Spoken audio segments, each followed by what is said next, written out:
I was trying to figure out who I was and how that could be fixed, something like that.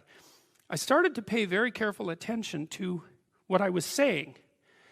I don't know if that happened voluntarily or involuntarily, but I could feel a sort of split developing in my psyche, and the split, and I've actually had students tell me the same thing that has happened to them after they've listened to some of the material that I've been describing to all of you. But I split into two, let's say. And one part was let's say the old me that was talking a lot and that liked to argue and that liked ideas.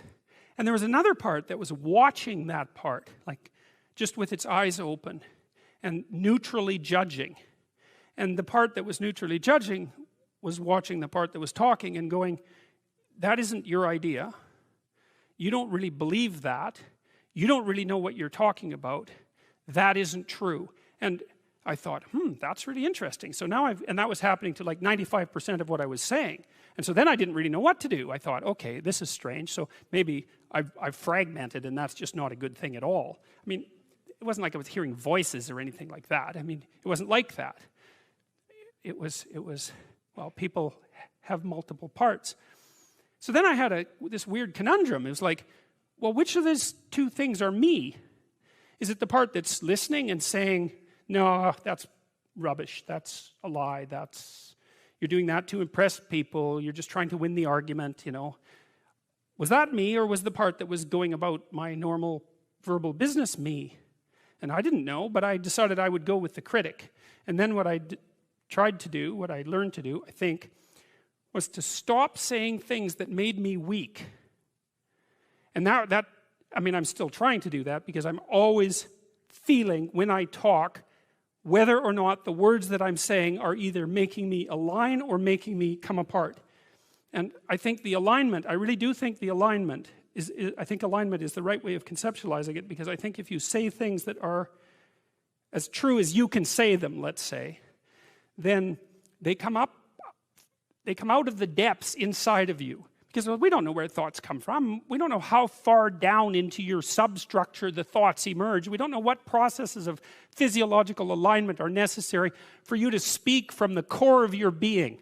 We don't understand any of that. We don't even conceptualize that, but I believe that you can feel that. And I learned some of that from reading Carl Rogers, by the way, who's a great clinician, because he talked about mental health in part as a coherence between the spiritual or the abstract and the physical, that the two things were aligned. And there's a lot of idea of alignment in psychoanalytic and clinical thinking. But anyways, I decided that I would start practicing not saying things that would make me weak.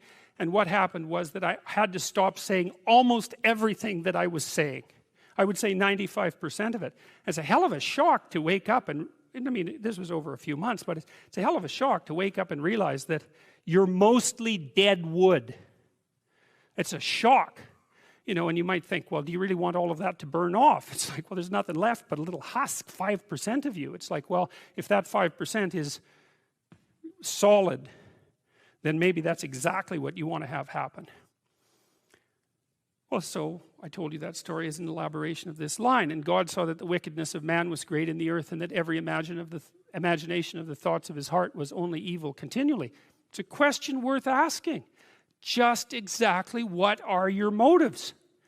Well, you know, maybe they're purer than mine were, and it's certainly possible. I don't think that I'm naturally a particularly good person. I think I have to work at it very, very hard. And I don't necessarily think that everyone is like that. But some people are worse than that. And everyone's like that to some degree. So it's worth thinking about. Just how much trouble are you trying to cause? You know, and the other thing you might think about is that if you're not doing something important with your life, by your own definition, because that's the game that we're playing, you get to define the terms, at least initially. Maybe you're prone to cause trouble just because you don't have anything better to do. Because at least trouble is more interesting than boring. You know, that's something you learn if you read Dostoevsky. Dostoevsky knew that extraordinarily well.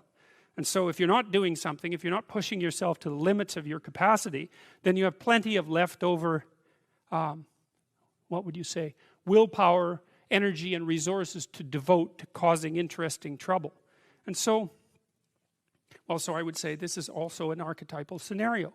God saw that the wickedness of man was great in the earth, and that every imagination of the thoughts of his heart was only evil continually. That's something to meditate on.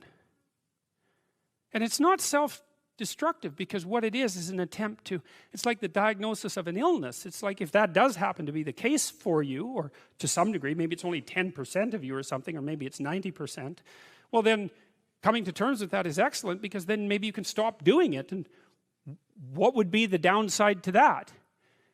You'd have to give up your resentment, obviously, and your hatred and all of that, and that's really annoying, because those emotions are they're easy to engage in, and they're engaging, and they have this feeling of self-righteousness with them, and that goes along with them. But you're not doing this in order to put yourself down. You're doing this in order to separate the wheat from the chaff.